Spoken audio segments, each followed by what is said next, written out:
हमको मांगता है 10,000 ऑर्डर मांगता है दिन में, देना। देखो बच्चों, ऐसा होता है कई बार ना, तुम्हारे सप्लायर्स हम बोलते हैं कब दोगे, फ्राइडे को देंगे, फ्राइडे को कब दोगे, मंडे को देंगे, मंडे को कब दोगे, ट्यूसडे, ट्यूसडे को बोलो वेडनेसडे को तो पक्का चला जाएगा। और जब वेडनेसडे होता है ना तो सुबह सुबह पता है कैसा वॉइस मैसेज आता है सप्लायर का, फुल है ना, ये लो। पर सर मेरे हाथ में नहीं है, क्या करे बताइए आप। फिर से सुन लो, फिर से सुन लो। पर सर मेरे हाथ में नहीं है, क्या करे बताइए आप। अरे तुम्हारे हाथ में, सप्लायर हो तुम यार, तुम्हारे हाथ में तो नहीं है, फिर हम क्या करके रहे तुम्हारे साथ। Welcome to e commerce. क्या आप जानना चाहते हो कितना प्रॉफिट कमाया हमने जनवरी में, या लॉस हुआ था, या कुछ भी नहीं हुआ था? क्या ये बिजनेस करना फायदेमंद भी है कि मैं ऐसे टाइम वेस्ट कर रहा हूं इस जिंदगी में? सब पता लगेगा कुछ ही क्षणों में। इस ई कॉमर्स स्टोर के साथ हमने बहुत सारी लेसन सीखने को मिले अपने को। पिछले व्लॉग में मैंने आप लोगों को बताया था कि नंबर्स देखने के बाद ना हमारी काफी सारी रियलाइजेशन हुई कि हम क्या क्या चीजें गलत कर रहे थे, और मैं आपको पूरा एक्सप्लेन करके भी बताऊंगा कि क्या हमें रियलाइजेशन हुआ और कैसे हुआ वो। एंड साथ में आपने के साथ पूरा डिटेल्स में नंबर्स भी शेयर करूंगा जो हमारे स्टोर के साथ हुआ था। एंड उससे आप लोगों को होपफुली कुछ मोटिवेशन मिले। कई लोगों को मोटिवेशन मिलता है, कई लोगों को इंस्पिरेशन मिलता है, कई लोगों को बुरा लगता है कि चाचा ने इतने पैसे कमा लिए। बट जिसको जैसा भी हो, हम आपको नंबर शेयर करेंगे एंड हम आगे देखेंगे हम कैसे करके बिजनेस को ओवर मंथ कैसे ग्रो करते हैं, या फिर क्या होता है बिजनेस के साथ। तो आप लोगों का अभी फेसबुक एड्स और गूगल एड्स का अपन दिखाते हैं। गूगल एड्स, फेसबुक एड्स पे अपना है 4,63,000 का हमारा कॉस्ट लगा, गूगल एड्स के ऊपर 55,000 का। ये देखते हैं लास्ट मंथ का, देखते हैं ना भाई, ये अप्लाई, ये देखो 43 लाख। कई कस्टमर्स होते हैं जो अपन क्लोज करते हैं लाइक व्हाट्सएप वगैरह पे चैट करके, तो उनका अपन ड्राफ्ट ऑर्डर करके करते हैं। बट ओवरऑल बेसिकली 43 लाख का रेवेन्यू है। बट ऑब्वियसली यार, जैसे आप लोगों को पता है ई कॉमर्स में रेवेन्यू इज नॉट प्रॉफिट, है ना। तो हमारा ना बेसिकली आप लोगों ने देखा होगा हम लोग एक वो फॉर्म पॉपअप वाला एप्लीकेशन यूज करते हैं। तो उसके अंदर क्या होता है, जब बंदा खरीद लेता है ना प्रोडक्ट, तो एक पॉपअप के अंदर अपसेल करके आ जाता है। अगर बंदा वो अपसेल ऐड करते हैं अपने कार्ट के अंदर, वो ऑर्डर एडिट कर लेते हैं जो करंटली ऑर्डर प्लेस्ड है, और ऑर्डर एडिट करके वो डाल देते हैं, जिससे ऑर्डर वैल्यू अमाउंट बढ़ जाता है, ठीक है ना।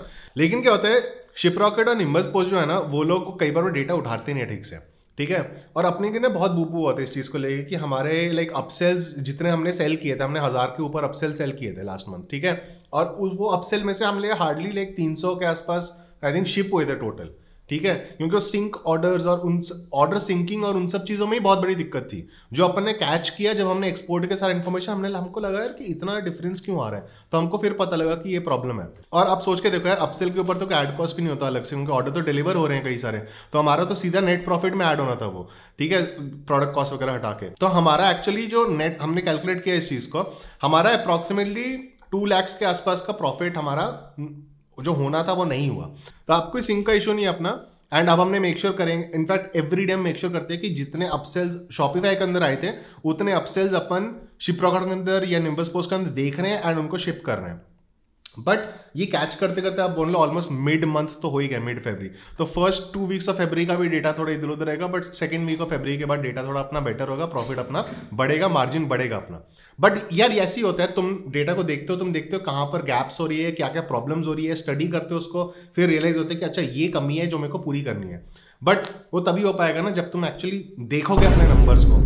ऐसा नहीं है कि सिर्फ स्टोर खोल दिया, सेल आ रहे हैं, आप भेज रहे हो और डेटा को आप देख नहीं, एनालाइज नहीं कर रहे। एनालाइज करना सीखो जरा, ठीक है ना। अब आपको सारे इन्फॉर्मेशन दिखाते हैं हम यहाँ पर। देखो ये अपना ओवरऑल जो चीज है ना, देखो ग्रोस रेवेन्यू जो अपना था शॉपिफाई का, आप लोगों को दिखाया था मैंने। टोटल ऑर्डर 6155 थे, डिलीवर्ड ऑर्डर थे 3200। तो डिलीवर्ड रेवेन्यू अपना 20 लाख के आसपास, 20,60,000 के आसपास है। इसमें से फेसबुक और गूगल एड्स का मैं आप लोगों को बता चुका हूँ। इसमें निम्बस पोस्ट और शिपरॉकेट का देखो ये फुलफिलमेंट चार्जेस अपन ने मेंशन कर दिया है। तो देखो फुलफिलमेंट चार्जेस निम्बस पोस्ट पे अपना 1,82,000 के आसपास है, शिपरॉकेट के ऊपर 3,32,000 के आसपास है। टोटल फुलफिलमेंट कॉस्ट अपना 5,14,000। क्या हिंदी बोलते हो सर। और देखो तो basically cost of goods sold भी जो है वो प्रोडक्ट कॉस्ट अपना है, टोटल मिला के आता है 2,46,000। दिस इज ऑन ऑफकोर्स सारे डिलीवर्ड अपने जो ऑर्डर्स है उसके ऊपर जो कॉस्ट ऑफ गुड्स सोल्ड है, क्योंकि बाकी जो आरटी है वो अपने पास आई जाते हैं, उनको हम फिर से रीशिप कर देते हैं। तो फिर उसके बाद बाकी जो सॉफ्टवेयर एक्सपेंसेस आते हैं वो 8,000 के आसपास अपना आया। एंड उसके बाद हमारा जो ऑपरेशंस, पैकेजिंग और नेट जीएसटी बन के आता है ना, तो ये सारा हमने एक ही उसके अंदर क्लब कर दिया। ये अपना बन के आता है 2,80,000 के आसपास। हमारे जो ओवरऑल प्रॉफिट बन के आता है ये सब खर्चे निकालने के बाद 4,91,000। तो ये मेन नंबर्स हैं। तो अब जो क्या क्या नंबर्स पर फोकस करना है, 43 लाख का ओवरऑल रेवेन्यू जो था, ठीक है, बट जिसमें सिर्फ 20,60,000 के आसपास का डिलीवर्ड रेवेन्यू है। लेकिन आपको ध्यान में रखना पड़ेगा, इसमें से अराउंड 4 लाख के आसपास का अपना अपसेल्स थे जो डिलीवर करने थे हमने, इनफैक्ट होने थे डिलीवर, बट वो हमने भेजे ही नहीं क्योंकि सिंक ऑर्डर का इशू था और वो टेक्निकल इशू व्हाटएवर जैसे बोल सकते हैं। तो but that is basically lost opportunity, है ना। तो अपना एक्चुअल लाइक होना था डिलीवरी परसेंटेज में 55% के आसपास का बोल सकता आप, जो एंड में पहुंचता अगर ये भी ठीक हुआ होता तो, ठीक है। ऑब्वियसली इसमें बहुत इंप्रूवमेंट करने वाला है, ठीक है। तो हमने शिप रॉकेट वालों के साथ कॉल्स वगैरह भी रखी थी पहले, उन्होंने आइडेंटिफाई किया कि हमारे कहाँ पर इंप्रूवमेंट्स हो सकते हैं डिलीवरी परसेंटेज इंप्रूव करने के लिए। हमारे व्हाट्सएप वाली चीज़ हमने रिसेंटली बहुत ज़्यादा एक्टिवली शुरू किया है फरवरी में, वो जनवरी में नहीं कर रहे थे, रीच आउट वगैरह करना, ऑटोमेशन वगैरह करना, है ना। अच्छा, फिर उसके बाद हमारा फुलफिलमेंट कॉस्ट को भी हमने कम किया है ना। हमारा फुलफिलमेंट कॉस्ट कम हुआ है, हमारा निम्बस पोस्ट के जाने के बाद थोड़े कॉस्ट कम हुए, उनके ऊपर भी हमने रिडक्शंस वगैरह किए हैं। तो वो सब चीज़ें, प्लस हम अब स्मार्टर भी यूज़ करने लग गए हैं, उससे उसका कॉस्ट थोड़ा और कम आता है और वो कई पिन कोड्स में डिलीवर करता है।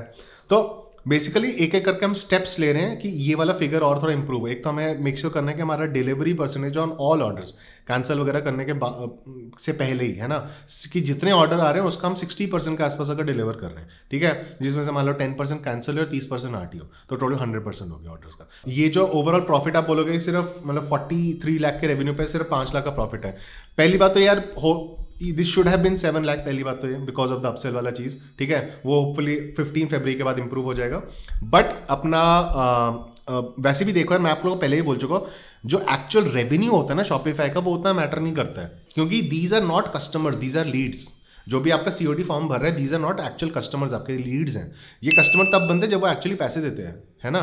तो बेसिकली क्या है, आपको जो डिलीवर्ड रेवेन्यू है, डिलीवर्ड ऑर्डर्स हैं, उसके ऊपर आपको अपने मार्जिन वगैरह कैलकुलेट करने, क्योंकि वो एक्चुअल आपने बेचा है और वो सामान, ठीक है ना। बट आप कैलकुलेशन में जो जो एक्सपेंडिचर है आपके ऐड कॉस्ट वगैरह, वो सारा तो आप ओवरऑल के ऊपर ही लोगे ना, वो सिर्फ डिलीवर्ड ऑर्डर्स का तो ना करोगे। अब इसमें काफ़ी स्कोप ऑफ इंप्रूवमेंट है, काफ़ी चीज़ों के ऊपर हमने काम करना है इसमें हमने, लेकिन सारी सैलरीज वैलरीज सारे निकाल दिए बाय द वे। आप लोगों को लग रहा है ऑपरेशंस के अंदर मैंने ये अपने पैकर के सैलरीज, कस्टमर सपोर्ट सैलरीज, हमने सारा सैलरीज निकाल दिया है। हमने रेंट, फूड जितना भी हमने पे किया था, फैक्ट्री फ्लोर, फूड वगैरह सारा निकाल दिया। मतलब ये बेसिकली ओवरऑल एक नेट फिगर है आपके पास जो बन के आती है, ठीक है। But still lot of room for improvement. बहुत लोग बोलेंगे सर 5 लाख तो वैसे ही बहुत अच्छा होता है profit, but I still say कि हाँ दिस मतलब 7-8 लाख के आसपास होना चाहिए था on this sort of revenue. अब आगे हम कैसे अकॉम्प्लिश करते हैं, कैसे रीच करते हैं ऐसे टाइप के लेवल पे, उसमें उसके लिए क्या क्या चेंजेस करने पड़ेंगे अपने को, वो सब तो आपको दिखाऊंगा ना। व्लॉग्स का पॉइंट क्या है, लर्न कर रहे हैं, हम सीख रहे हैं, जो चीज़ें आप प्रॉब्लम आ रही है हम फेस कर रहे हैं, उससे क्या क्या लेसन सीख रहे हैं, इंप्रूव कर रहे हैं बिजनेस को। तो ओवर टाइम जो हम इंप्रूवमेंट्स करेंगे वो आपको बताएंगे, आपको भी सीखने को मिलेगा।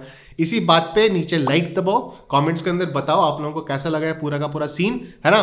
और मेरे को बेस्ट ऑफ लक विश करो, क्योंकि हम इस महीने फरवरी के महीने और भी ज्यादा ग्रो करने का प्लान कर रहे हैं।